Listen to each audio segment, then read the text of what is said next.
What is up, my friends? Today we're going to be reviewing the Arcade1Up Buck Hunter Pro cabinet.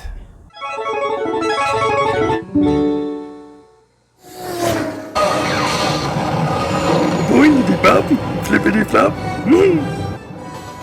Duck Hunt was a popular NES game that sold 28 million back in its day. Play Mechanics Incorporated was inspired by the success of this classic game and came out with Buck Hunter, where you hunt deer while avoiding does, or female deer. The initial iteration of the game came out back in the year 2000 and has seen many versions, including the latest version that came out with the Nintendo Switch in 2018.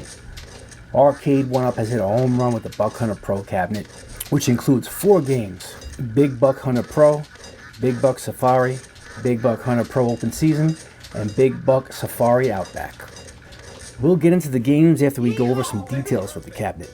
For a retail price of around $4.99, I feel that this cabinet is made with quality. As soon as you open the box, you pick up that fresh wood and paint smell. Some have described putting one of these together just like IKEA furniture. I also had the feeling that assembling one of these is more like building a Lego set. It's actually fun and easy to do. Arcade1Up provides you with a great instruction manual that takes you through each step with detail, page by page. This cabinet is my first venture into Arcade1Up, and I wanted something for my first that was unique. And I feel like this cabinet qualifies for that experience. The guns are impressively accurate.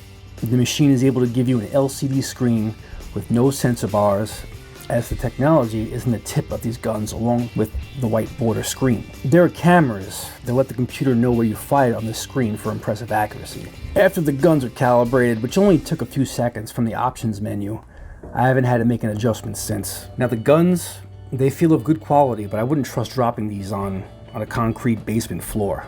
Now I've seen a video on YouTube a couple of months ago where they were playing on this cabinet, and when they were pumping the gun, you'd hear a squeaky, echoing spring sound. With mine, I don't hear that sound. It's relatively smooth cocking. There's also an easy mode which allows you to fire without having to cock the gun. And the screen measures in at 17 inches across.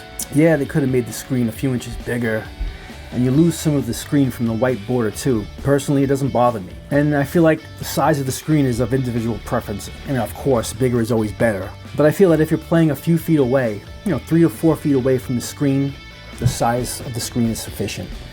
And it's realistic when viewing animals that are further away on the screen. It gives you that sense of distance when you're playing from a few feet away. I like the challenge and speed of trying to hit these animals on the run, along with the dozens and dozens of mini games. You'll never run out of things to do on this cabinet. It's great. And the holsters, though, on the other hand, they're crappy. They're basically holes that you stuff the rifles in. They don't have much support for them, and you'll have to wiggle and maneuver the gun out when pulling them out. Now the height of this machine is about 65 inches from the tallest part of the marquee. Speaking of the marquee, it does not light up, but I think that a light up marquee may have interfered with the camera guns, but I'm not sure. And the screen height tops off at about 51 inches, which is also not really a big deal for me. I stand at 6'2", so there's a slight downward slope when I shoot standing up. It would be like if you were standing at the top of a hill and slightly shooting downwards. Personally, I prefer to play sitting in my gaming chair, or any chair for that matter, or bar stool works good as well. And the on-off switch makes me cringe every time I switch the cab on because it just feels cheap. Lightweight plastic, and it feels like I can literally just rip it right out. The guns also have stickers that will probably wear off with lots of use. Just an observation. And another minor issue is the screw here. It just keeps spinning.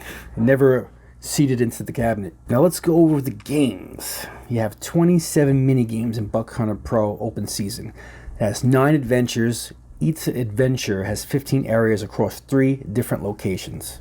Big Buck Safari Outback has 8 adventures with 15 areas that span 3 locations and 24 mini games to play. So let's show some mini games. You guys are gonna get a kick out of this. Here we have some chicken egg shooting. You gotta shoot the chicken twice and then you shoot the egg.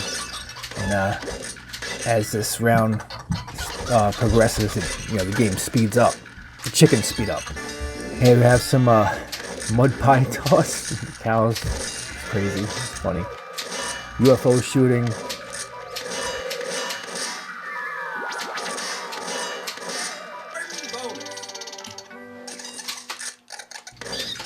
The Gopher Garden I thought was kind of fun. It kind of reminded me of like the Whack-A-Mole, or that mole shooting, alien shooting game from the Super NES, Super Scope 6. A lot of fun. I mean, there's so many, man. I couldn't get them all in here.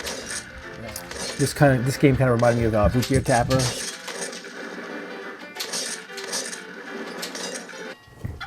You can shoot some turkeys.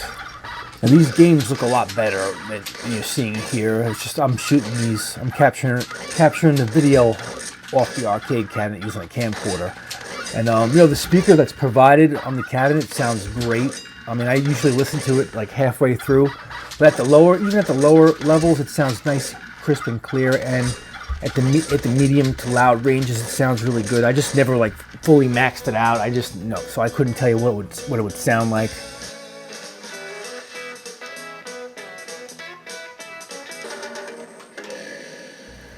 We got some turtle shooting. You know me, I love my turtles, right? But yeah, there's a little bit of something in here for everybody. There's so many cool mini games, and then you have all the hunts. You know, the hunts are pretty intense. The Big Buck Safari Outback is really challenging compared to Big Buck Hunter Pro. So there's just more to shoot when you play the Outback one. There's just more things going on.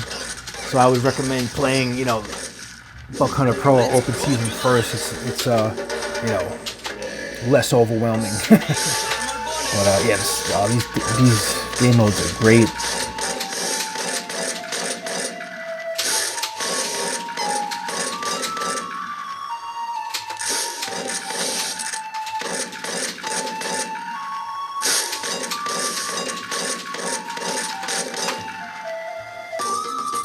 There are so many intangibles within the game that I can go on for like another 10 minutes.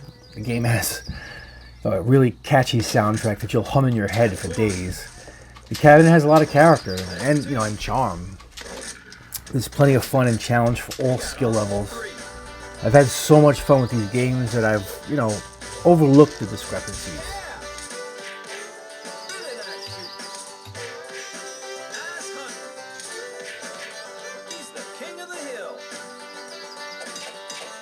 To sum it up, at the cost of between $500 to $550, only you would know if this is right for you.